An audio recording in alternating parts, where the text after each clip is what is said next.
Hey team, welcome back. We're on to the next stage. We've got the edging laid, so now it's time to weed fabric. So remember in the first video I mentioned this is our house. We're pretending that the trailer is our customer's house. So we want to make sure that we take our fabric tight up against the metal edging and all the way to the house, okay? This is going to be the area where we're going to be planting trees, shrubs, things like that. So the tools that you're going to need is a rubber mallet or just a regular sledgehammer. You're going to need to get your edgy or your fabric pins, which are shaped like this. They're square on top and they go down. They're about 5 inches long. And then an X-Acto knife, razor blade knife to cut the fabric. And you want to make sure you have a nice sharp blade. This one looks like it's been used a little bit. It should be fine. But a good sharp blade will make it nice and easy as you go through the project. So you want to make sure that all the plant holes are already dug. And I just remember that the foreman came over here and said that he wants a shrub there, which is a 5-gallon, so it's going to be about that size, about 12 inches wide. And he's got a 1-gallon shrub going right there. Those are about 6 inches wide. So we want to dig all the plant holes and then we fabric. I'm going to grab a shovel out of the trailer. I'll be right back.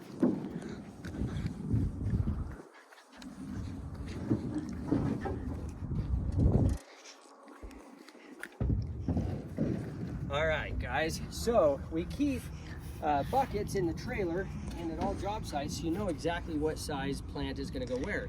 The 5-gallon is right there. The 1-gallon is right here. So that's the size of hole that we need to dig. And we need to go about twice the size. So if this is going to be a 5-gallon, we want to dig the hole not so the bucket fits tight, but so that we dig the hole clear out here so that we have enough room to add our soil amendment. So I like to come along here and dig this out. And sometimes the ground is real easy to work with. Other times it can be pretty challenging. Sometimes you'll need a pick bar. Sometimes you can just use a shovel and get by just fine. Just kind of depends on how much moisture we're getting for the year and how hard the ground has been compacted through the construction process of building the house. So we're going to dig this out. We want to make sure that we toss the soil somewhere where it's out of our way. So for right now, I'm putting it out where the grass is going to go later so that it's not in my way when I go to weed fabric this space. All right. Now, this is also giving you a good reference on time for how long that it should take to dig a plant hole. Generally, a 5-gallon shrub should take about 5 minutes, maybe, sometimes less. Sometimes if the ground's really hard, it might take a few more minutes, but they don't take very long to complete. And that's perfect right there. We've got about 4 inches of space all the way around the bucket for the soil amendment. The bucket is just a little bit above grade because we are going to add 3 inches of mulch or rock to finish this off, and we want that to come to the top of the plant. So that's all set. Now we've got our 1-gallon. 1-gallons might just be my favorite because they're smaller and easier to work with. So digging is a little bit quicker, a little faster, but you know, it's going to be a much smaller plant, so it's not going to have as big of a visual impact in the overall landscape. So the next thing we're going to do is I've got to rake out all these dirt clods that I've created so that when I get my fabric in there, I'm ready to go. So I'm going to throw that out in the yard. We'll do the yard prep very last. So we'll grade all that out later. I'm going to make sure that, again, I want my bucket to be just about 2 inches taller than the soil. I want to have a couple inches on either side for my soil amendment. So we're all set to go. I'm going to go ahead and leave the bucket there. Next thing to note is you want to take your rake and make sure everything is nice and smooth. You don't have big, huge lumps in the ground It doesn't need to be perfectly flat because it's going to get covered with quite a bit of mulch or rock, 3 inches to be exact. But you want to make sure that you don't have anything that maybe, you know, big dips or big highs or lows, or if there's rocks, big rocks, you want to throw those out. So the next thing we're going to do, we're going to take our fabric, we're going to lay it down right along the house here, and then we're just going to roll it out all the way along here. Move anything that's in your way, and we're going to butt it up. And for the video, we're just going to go this far so that we don't waste too much material.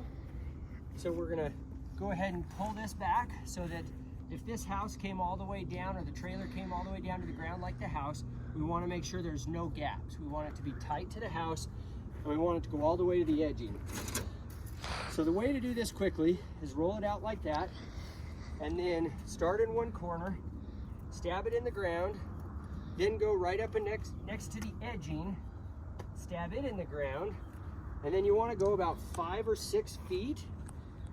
Generally speaking, you want to go as far as you can go and use as few pins as possible, but you want to make sure you pin it enough that it's going to stay in place and the wind's not going to blow it away. But as soon as we get the pins in, we're going to start moving material on this, so there's no way it's going to blow up and blow away once we have the mulch or the rock on it. So usually a good rule of thumb is about every 6 feet. So in this case, we'll use 6 pins, and that will cover the whole space. One of our big pet peeves is leaving materials around, so make sure you keep these in your pocket or put them back in the bucket or wherever you're using them. If you leave them on the ground, they get lost, and they're about 10 cents each, so that's a lot of money that can be lost and wasted. So next, I'm going to go around and I'm going to tap down each of my pins really quickly. So it doesn't have to take long. Sometimes if the ground is hard, you might have to hold it, pinch it together, and then tap it in slow until it gets low enough where you can hit it all the way down. Sometimes though, especially in the early spring or the fall, you can just smack it right in. So the next thing is we're going to go in here now, and we don't want anyone to walk by and trip on this plant hole. So we're going to cut out. You want to always make sure you don't cut towards yourself. So always use good safety principles as you're using a knife, because it can definitely slip and cut you. I have done that before on accident in a hot day, and I'm working quick and I slipped and it just barely stabbed me, but you know, it didn't feel good. And so I want to make sure if we can avoid doing that, that's what we want to do. One possibility that you can do with this fabric instead of wasting it is leave a little bit attached and then fold it back under itself. Then it just strengthens the fabric here, and you have 2 layers of it. It won't hurt anything, and then you won't have it blowing around out to the neighbor's yard or something like that, where you've got to go chase it down or pick it up out of the street. So same thing on this. We're going to leave it attached just in one little spot, and then we'll tuck it underneath. That way we can keep all the material on site. Next, we're going to take our knife and we're going to cut along that edging. So what you want to do, if you kind of get an angle right here where you can see, I can press down on that edging, and then I can cut away from me right along the edging line, and then I can just drag that blade right by the dirt as I go, and you see how nice and tight that keeps it?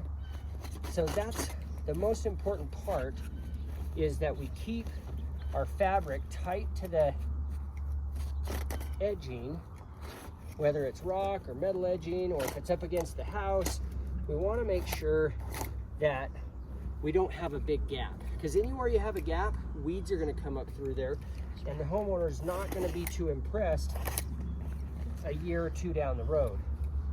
Our goal is to, once we earn a customer, to make sure that we keep them for life. They'll call us back every few years to do an addition to their yard. So it's very important to always understand that customers are not one-time customers.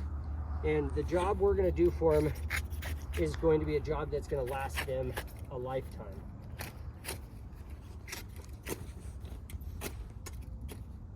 Okay, now that we've got this piece cut off, I'm gonna go ahead and save it because I know on this job, we've got another piece over here that I'll be able to use it on. So we could probably bring it right over and we could use it right on this curve. You see that? So it's almost just a perfect fit. So you wanna try to use as many scraps as you can without wasting them. You could throw it away, but you know, it's probably like $3 worth of fabric. So grab your pins. You wanna make sure that when you seam it, you always overlap about 6 inches. So we're gonna overlap. I'm gonna bring this by. I'm gonna go ahead and put a pin in each corner.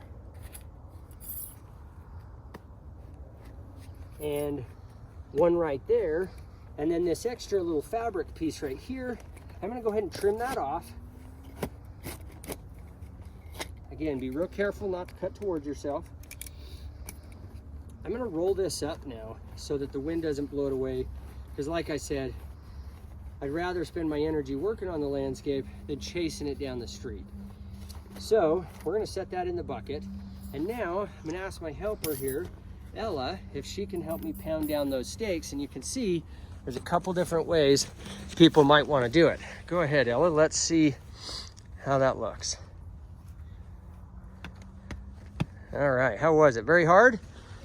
No. All right, I didn't think so. She's pretty tough. And luckily for us, the ground is nice and soft. Yeah, see that? All right, fantastic. So as you can see, we've got the plant holes cut out. So nobody's gonna trip in them or step in them. We've got the fabric nice and tight up against the house / trailer and up against the edging. That wraps it up for fabric, folks.